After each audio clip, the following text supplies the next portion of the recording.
Good morning, everybody. Bonjour à tous et à toutes. My name is Shannon Miedema, and I am the Member of Parliament for Halifax. And I'm thrilled to welcome you here today on the Margaret Brook on this mixed weather day on the Halifax Harbour in Shubucktuk. And I'd like to just first acknowledge that we are here on the unceded and ancestral lands of the Mi'kmaq people, and we respect the peace and friendship treaties, and we are all treaty people. It's my absolute pleasure, alongside my many colleagues, Nova Scotian members of Parliament here today, to be able to host our Prime Minister here, the Right Honourable Mark Carney, as well as the Minister of National Defence, the Honourable David McGuinty, as we reaffirm our commitment and celebrate the work we are doing in defence and to support our armed forces, which has a huge positive impact here in Halifax, in our region, and in Atlantic Canada. So without further ado, I'd like to welcome Minister McGuinty. Thank you. Thank you very much. I think that was right.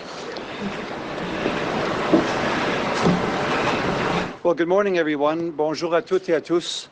Thank you all for joining us. Today is a big day. It's an important moment, one shaped by an ever-changing and complex world. Canada needs to act with strength, purpose, and urgency. We need to be ready to defend, ready to lead, and ready to protect what matters most. Today, we recognize the women and men of the Canadian Armed Forces. When called upon, they have always answered. We owe them and their families a great debt of gratitude for their service and their sacrifice. Aujourd'hui, dans un monde de plus en plus instable, nous devons être prêts à défendre notre pays, à protéger notre souveraineté et à assurer la sécurité des Canadiens. This is the beginning of a new era for Canada's defence, one that is stronger, more self-reliant, and built here at home with Canadian workers and Canadian industry. I would now like to introduce the Prime Minister, whose vision, whose determination, and whose leadership has made today entirely possible. Ladies and gentlemen, the Right Honourable Prime Minister of Canada, Mark Carney.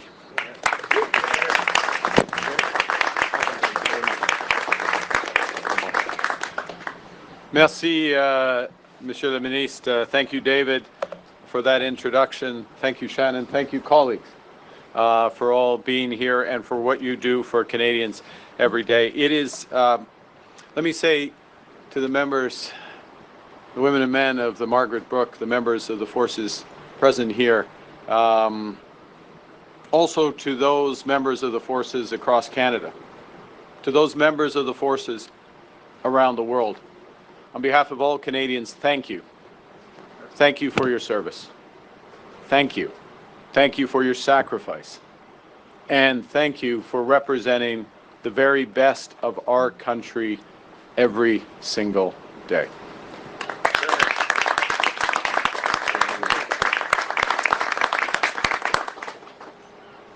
Since 1759, generations of service members have called this base home. Today, CFB Halifax is Canada's largest military base, home to over 10,000 CAF members. And all those members have taken on enormous responsibilities, knowing that discharging those responsibilities requires extraordinary personal sacrifice, and they're doing so to protect the peace and security of Canada and protect our allies.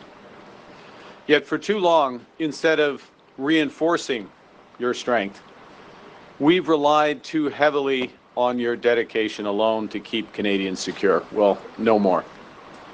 In the first week of the election campaign, my colleagues and I fought. We committed to pay our women and men in uniform properly and to arm them with the best equipment. And we're getting it done. Les principes qui avaient guidé la politique de défense et la politique étrangère du Canada pendant des décennies qui avaient été complètement bouleversés. Les menaces auxquelles nous sommes confrontés sont nombreuses et ne cessent de s'étendre. Qu'il s'agisse d'incursions dans notre Arctique ou d'attaques visant notre cyberespace. The very nature of warfare is changing rapidly. It's driven by the proliferation of drones, autonomous systems, weapons in orbit. We know the world has changed, and we know that Canada must change with it. A little over a decade ago, in 2014, Canada's defense spending had fallen to just 1% of our GDP. Our military infrastructure and equipment had aged, hindering our military readiness. And that's why just 6 weeks after forming government, we announced ambitious plans to rebuild, rearm, and reinvest in the Canadian Armed Forces. Our core objective of that plan, not the only one, but a core objective, is to achieve NATO's 2% target this year. That's the highest level of defense spending relative to the size of our economy since the fall of the Berlin Wall. We embarked on this mission to protect Canadians, to defend our territory, to protect our borders, and to boost our sovereignty. Because nous sommes maîtres chez nous. We control our destiny. I am pleased to announce today that we have kept that ambitious promise. For the last 10 months, Canada's new government has been working with unprecedented speed and scale. In 10 months, we have invested over $60 billion in our defense and security. That's the largest year-on-year increase in defense investment in generations. And as a result of these efforts, this morning, NATO confirmed that Canada has achieved its 2% defense expenditure target, half a decade ahead of the original schedule.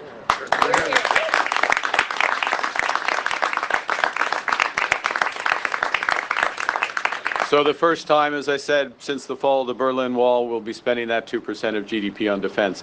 Now, what is very encouraging is not just that Canadians recognize the need to reinforce our security, but Canadians are responding to our renewed commitment and to the call to serve, a call that the women and men here have already responded to. But since the summer of last year, since June, applications to join the Canadian Armed Forces are up 13%. Il faut le dire que l'objectif de 2% ne constitue pas un plafond pour les investissements du Canada dans le domaine de la défense, mais plutôt une référence. En juin, nous avons convenu d'investir 3,5% dans les dépenses militaires et 1,5% de plus dans les dépenses d'infrastructures essentielles comme les routes et les ponts. To accelerate our efforts, today we're announcing a package of infrastructure and real property investments across Atlantic Canada worth more than $3 billion. In Nova Scotia, we're making major targeted investments to modernize critical infrastructure, to build new facilities to support the next generation of naval and air fleets, and to expand our training and operational capacity. To be specific, we're investing over $1 billion to modernize the heating, electrical, fire protection systems at CFB Dockyard and Stadacona. We're investing $640 million in a new contract at 14 Wing Greenwood to build the hangar and the drone infrastructure needed to support Canadian multi-mission aircraft. There's over $180 million to build the Combatant Training and Integration Centre, obviously supporting training, operations, and integration for the Royal Canadian Navy's future River-class destroyers. There's more than $80 million to acquire Halifax Gate, a massive waterfront industrial site in Dartmouth that will support current and future Canadian Royal Navy operations. And we're acquiring new residential units in Nova Scotia for Canadian Armed Forces members and their families. In New Brunswick, we're investing more than $1 billion in CFB Gagetown to recapitalize our primary Army training area, introduce new ground-based air defense systems, and ensure our soldiers train on infrastructure built for the next century. We're upgrading our transition centers in the province for CAF members and their families, because every member of our forces deserves a safe, high-quality place to call home. This $3 billion package we're announcing today reaffirms Canada's new approach to support and invest in our armed forces. And I want to take a few minutes to outline that approach. It rests on 4 pillars. The first is to invest in the foundations, the very foundations of our defense. It's where I started. The women and men who serve, and the equipment and infrastructure that they use. Secondly, we're expanding and enhancing our military capabilities. Third, while we do so, we're strengthening Canada's defense industry. And finally, we're diversifying our defense partnerships. Our greatest strength is the men and women of the Canadian Armed Forces. They carry the flag. They risk their lives for us and for our values. Their pay should reflect the weight of their responsibilities. And that's why we implemented the largest pay raise for the Canadian Armed Forces in a generation, with all members of the CAF receiving a pay rise. Those pay rises were retroactive to April 1st of last year, and they were increases on top of base pay, putting more money in the pockets of all members. We also introduced a new military service pay benefit, specifically tied to time in service, so paychecks honor years in uniform. Et si les membres des forces armées sont appelés à intervenir sur le territoire canadien en cas d'inondation, de feux de forêt ou d'autres catastrophes, nous reconnaissons aujourd'hui l'importance des services qu'ils nous rendent en leur accordant une augmentation de salaire. Une rémunération plus élevée est synonyme d'une meilleure résilience financière, d'une plus grande stabilité, d'un plus large choix de carrière pour les conjoints et davantage de possibilités pour les enfants afin de réaliser leurs rêves. The second pillar of our strategy is expanding and enhancing those military capabilities. We're overhauling the very way we arm our Canadian forces, so they have the tools they need to keep Canadians safe. Over the next decade, Canada will unleash $500 billion, I'll repeat, $500 billion in defense and defense-related investment, from submarines and aircraft to drones, sensors, and radar systems. We will build the essential infrastructure that our security needs. I'll give an important example. Less than 2 weeks ago, Minister of National Defense and other colleagues and I were in Yellowknife. I want to say that it was considerably colder than it is today. It was minus 35. We were in Yellowknife. We announced a $40 billion investment in Canada's North and Arctic. New military infrastructure, from northern operational support hubs to the Mackenzie Valley Highway and the Grays Bay Road and Port Project, which effectively link our high Arctic assets, military assets, civilian assets, to south of 60. Today, we know that sovereignty requires much more than just conventional defense. It requires reliable access to critical strategic capabilities, such as space-based communications and unhindered access to artificial intelligence. It requires digital sovereignty, beginning with sovereign cloud and extending through the entire intelligence infrastructure stack. So defense spending and defense-related spending includes things like our Quantum Champions program that's supporting cutting-edge technology and intellectual property in Canada. It includes our $200 million investment in sovereign space launch capabilities, which will mean that Canada will have our own access to space. We don't have to depend on another country. Through Borealis, we're coordinating and accelerating Canada's defense research and innovation in frontier technologies, including quantum and AI. So from domestic ammunition production, such as Colt, and over-the-horizon radar to quantum to AI and drones, we're building with Canadian materials Canadian expertise, and Canadian workers all across this country. L'autonomie stratégique n'est pas un synonyme d'isolement. Elle consiste à être suffisamment fort pour être un partenaire de choix plutôt qu'un partenaire dépendant. Elle consiste à mettre en place une base industrielle de la défense nationale afin de ne jamais devoir dépendre des décisions des autres pays. So the third pillar of our mission is to strengthen our domestic industrial base. We've launched the Defense Investment Agency to streamline procurement, cut duplicative approvals, and get the Canadian Armed Forces members the equipment they need fast. It's already delivering results.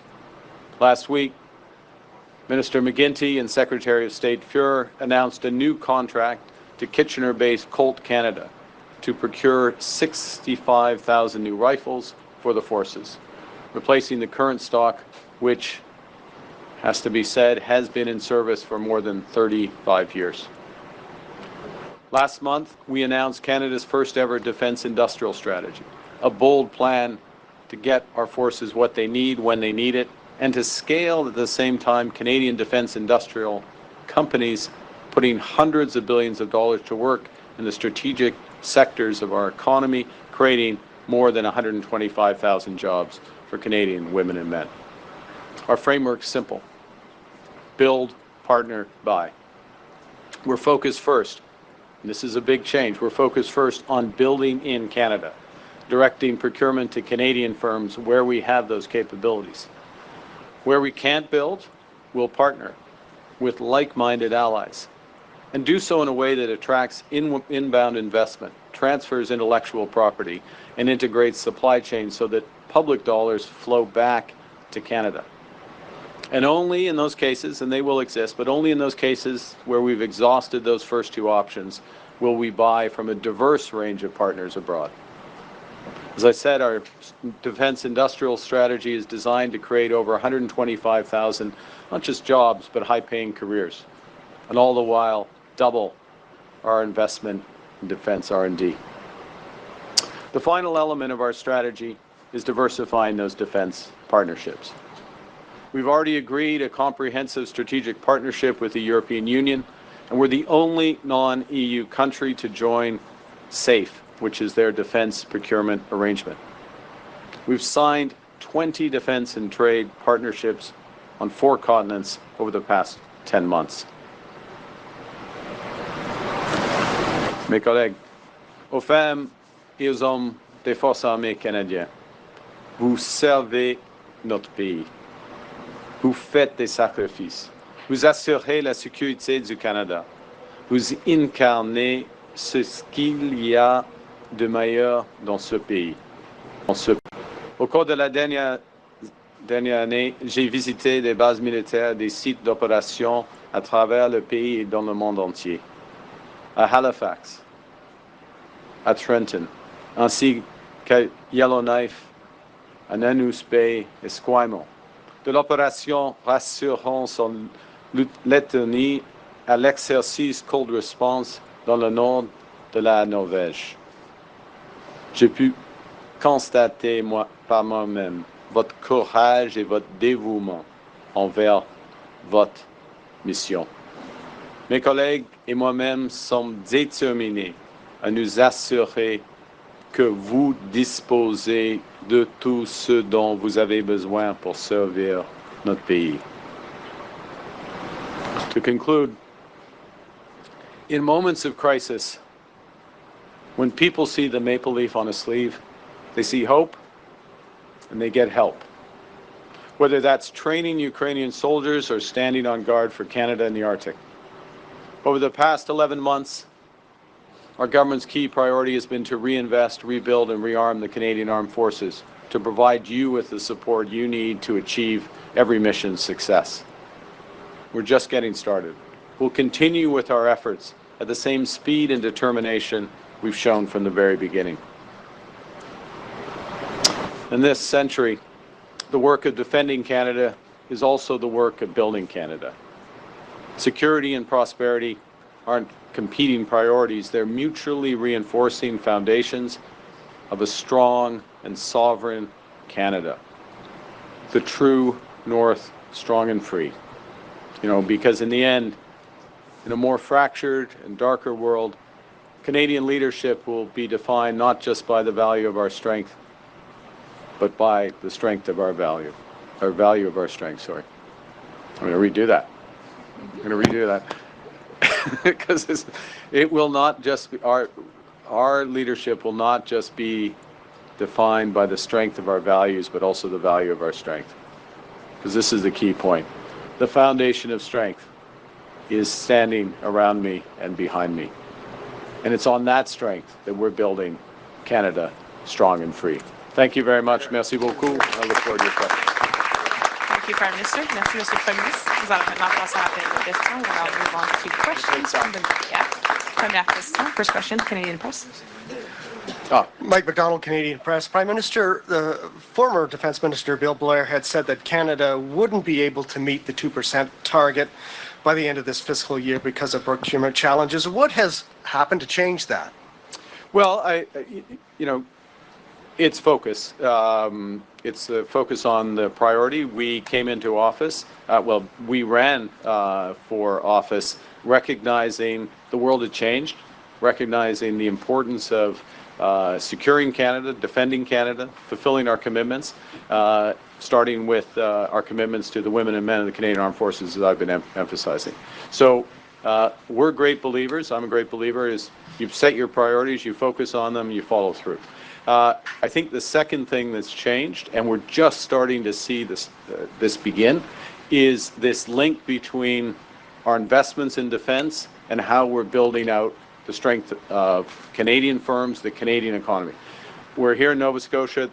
Defense has been at the heart here for centuries. I'm going to be visiting INP Aerospace in a few hours. That's another example. There's many, many examples here, and we're going to see the impact of this spend multiply through our economy across Atlantic Canada, across Canada. So just to go back to your question, I think what changed is the focus, having a clear strategy, and we come back to this day after day after day, including all the members of Parliament here and across the country. We're very focused on making sure that we're making the most of the many strengths of this country. Thank you. Next question, Kissing.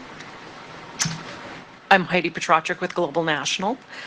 Wondering how you're going to reach specifically the 5% of GDP by 2035 if we just got to 2%.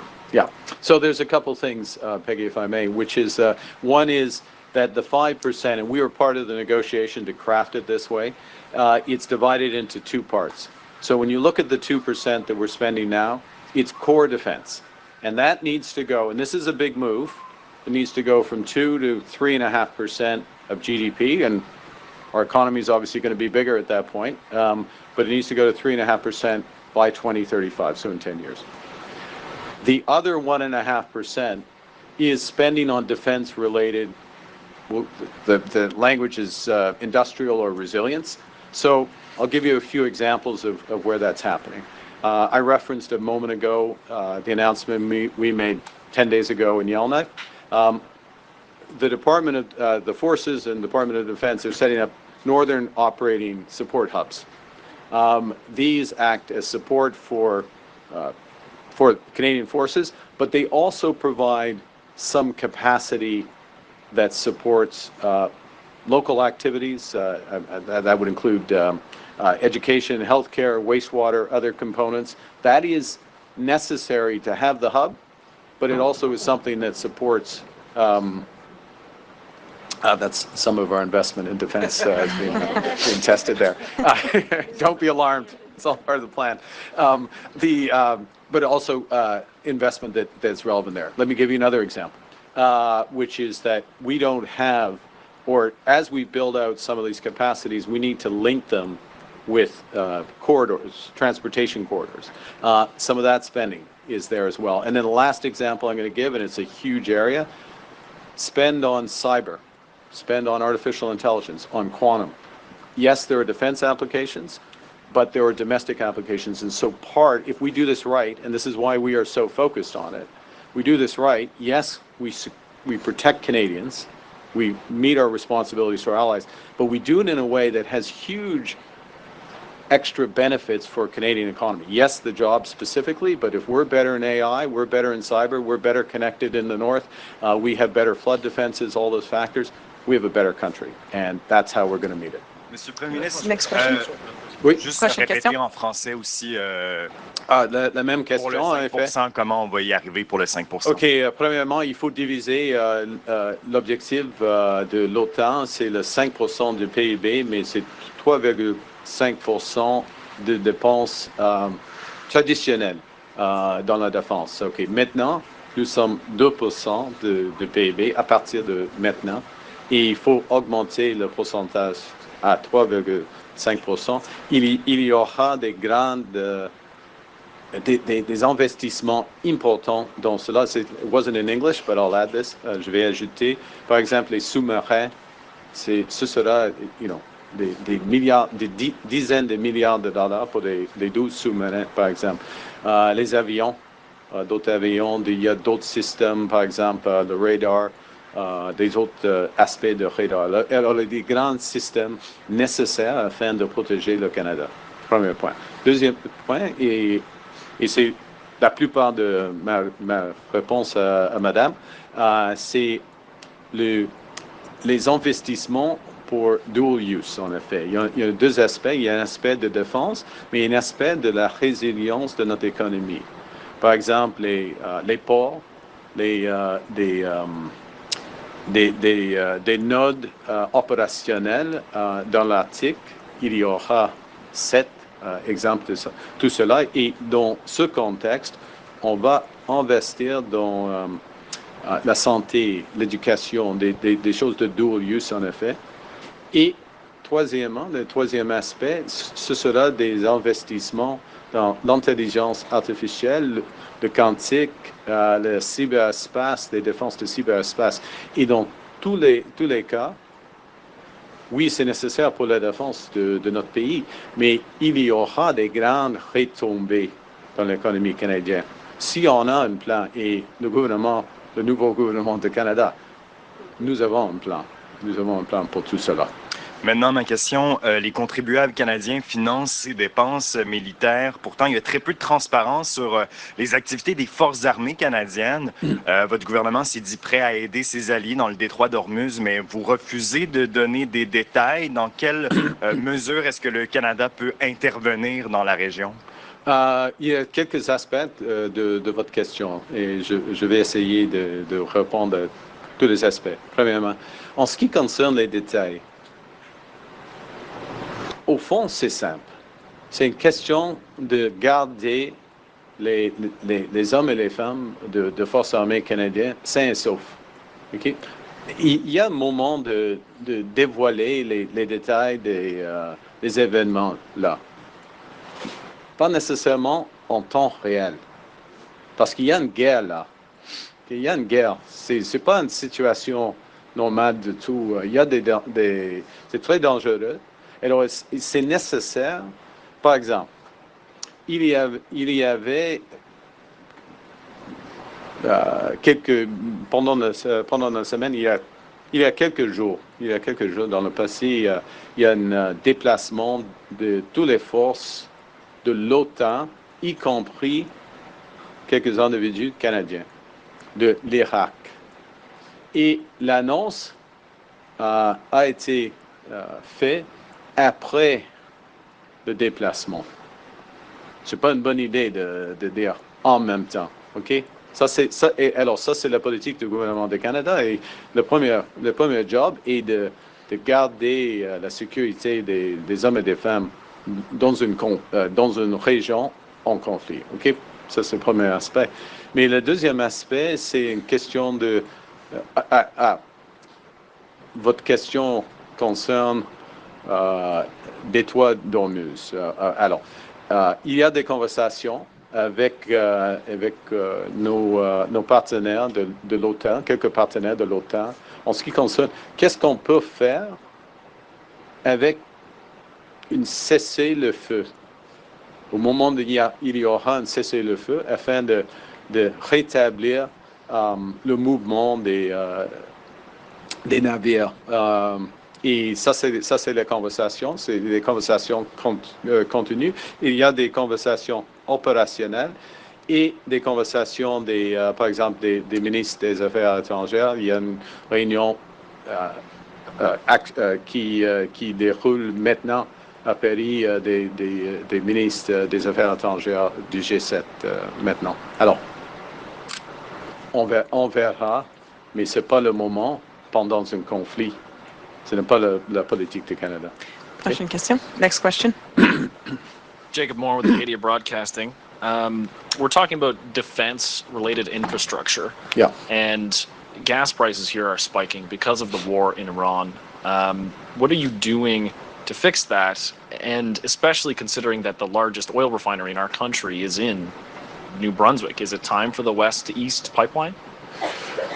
You packed a lot in there. Okay, yeah, that's good. That's good.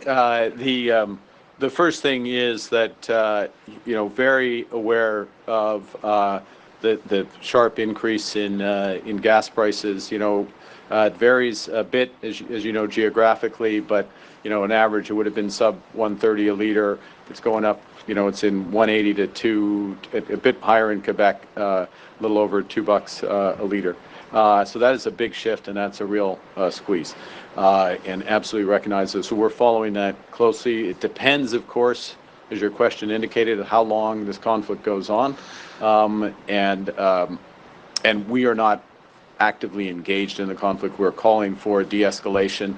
We're supporting efforts to de-escalate. There's a variety of ways we can do. There's also a limit, obviously, for what we can do diplomatically to influence that. So that's the first thing. The second is we have been very focused on improving the pouvoir d'achat, the capacity of Canadians, cut taxes for 22 million Canadians, put in place the groceries and essential benefits that just actually passed through the House, which for 12 million Canadians, family with 2 kids, a family of 4, $1,800 a year additional benefit from that.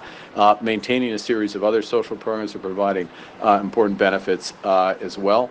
But we will continue to look at. We will look at this as the conflict evolves, and most importantly, as the impact on Canadians is there. So, I'm not saying that's necessarily the final word. Your question about energy, I'm going to broaden it to a question of energy infrastructure. So whether it's necessarily the East-West pipeline or more broadly, building out more rapidly our considerable energy assets here. We're in Nova Scotia. I'll be meeting with the Premier tomorrow.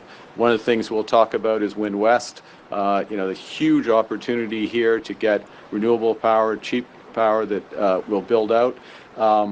We also have opportunities on the East Coast in conventional energy, which we'll be exploring to build that out, and across this country. And I'll make one last point. I'm sorry I've gone on too long, but there will be opportunities in some of these cases where it will be defense related to build out and to unlock some of these opportunities. And I'm thinking particularly when we look at Port of Churchill, for example, and some of the, we've already seen this actually in terms of hydro investments in Nunavut and the Northwest Territories. Thank you. Next question. Prochaine question. Hi, Linus Mulhern, CBC News. Hi. The RCMP commissioner has said he regrets an extensive spying program that targeted hundreds of Indigenous people. Should the RCMP explicitly apologize for what went on? I didn't see. I apologize. I haven't seen his exact comments. Yes, there should be an apology. I would have. I didn't see the full comment that he made, but Commissioner Duhem is. He's a good person, and as you would expect, as the commissioner, and I believe that was the intent of what he said, but I apologize, I haven't seen the specifics. But obviously it's reprehensible practice, never should have happened, never would happen. Next question. Question, yes, sir. Hi, Prime Minister Callum Smith with CTV. Energy companies say your reforms will not lead to making Canada an energy superpower, as you've repeatedly stated. If your government and Alberta's can't even meet a self-imposed deadline fully on this MOU, what message does that send to potential investors, and why should Canadians ever believe you'll actually turn Canada into an energy superpower? That's a great question. A couple things. One, you may have missed the announcement with Alberta and the federal government yesterday, agreement in principle on methane reductions, which follows up on an announcement we made few weeks prior to that. Alberta and the federal government agreed on a cooperation agreement. Both of these elements are critical components of the MOU, which we signed in November. So we're making lots of progress, as the Premier of Alberta has referenced as well. She and I are both personally engaged in moving this forward as our officials. So the first thing is we're moving forward. Second thing is let's look at what's happened while this government's been here. LNG 1. Largest LNG project has gone operational. We've approved Silicim, which is another major LNG program. We've approved the largest uranium development in Canada's history, which is Rook. We've approved Denison. We've approved a pipeline, a gas pipeline between Alberta and British Columbia.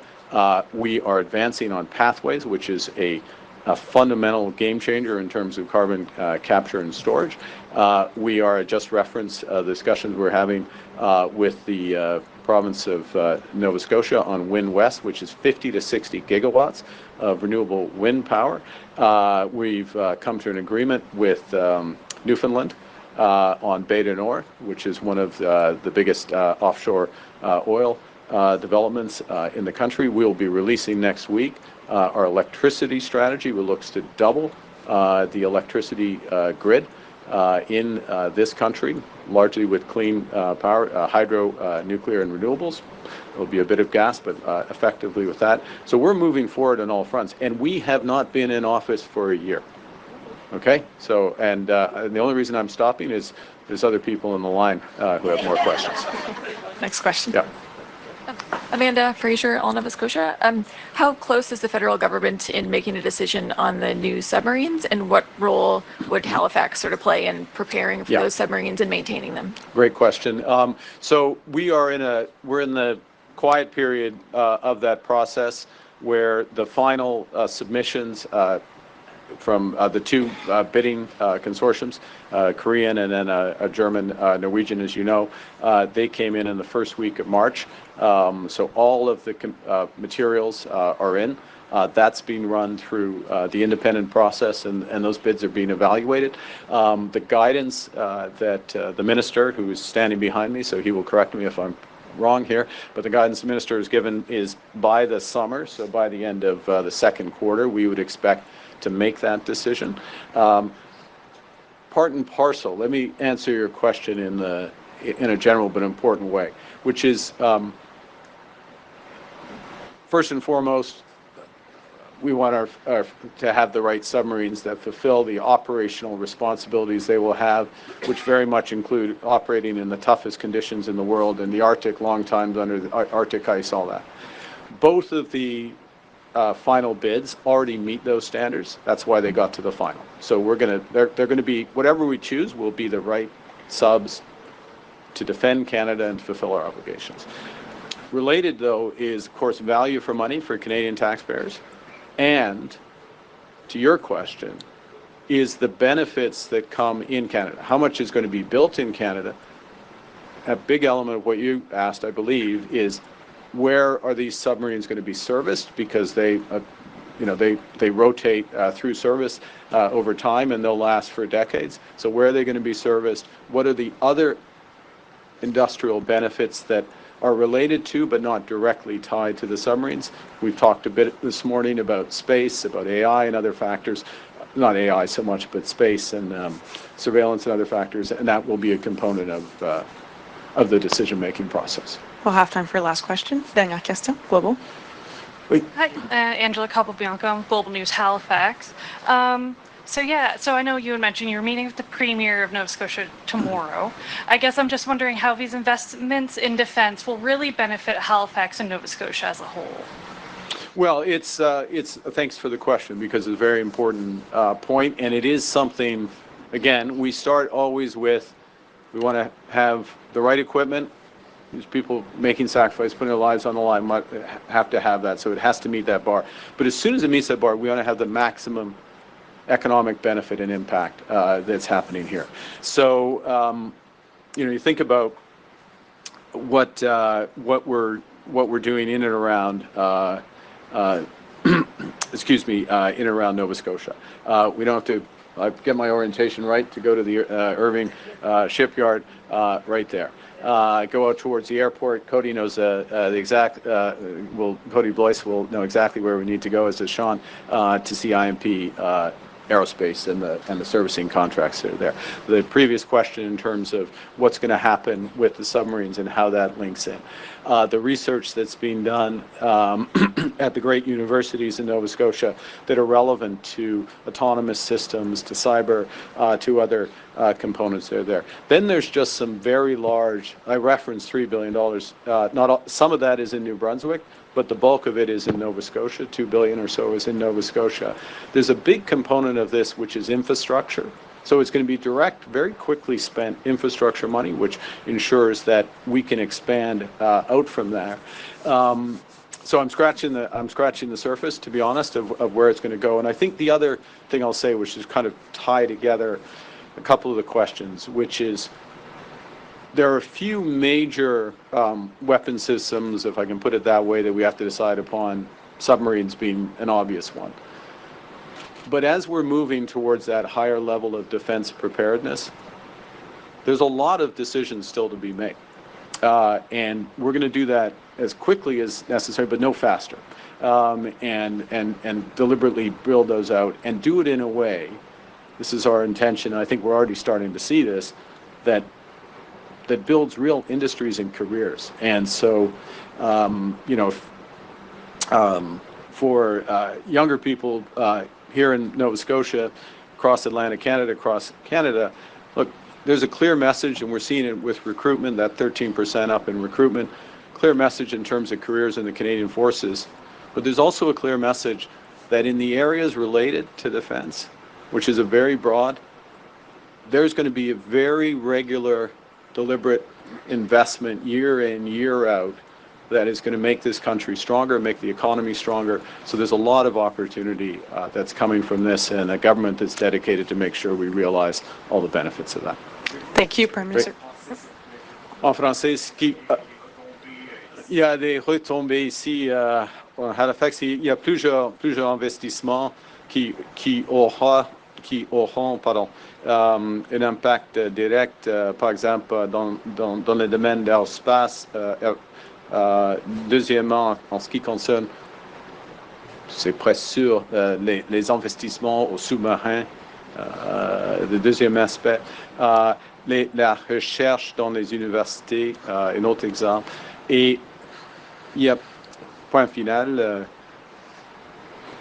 un grand montant des investissements à court terme seront dans l'infrastructure. L'infrastructure des bases, des ports, tout cela. Alors, il y aura des bons jobs là, mais en somme, deux messages pour les jeunes. Il y a maintenant des bonnes carrières aux forces armées canadiennes. Et ça va continuer. Et deuxièmement, il y aura des grands investissements, année après année après année, décennie après décennie, dans ces domaines. Alors, c'est nécessaire, mais c'est excitant. C'est excitant pour la Nouvelle-Écosse et pour le Canada. Bon. Merci. Merci beaucoup. C'est ce qui m'a fait la conférence de presse. Merci. Press conference.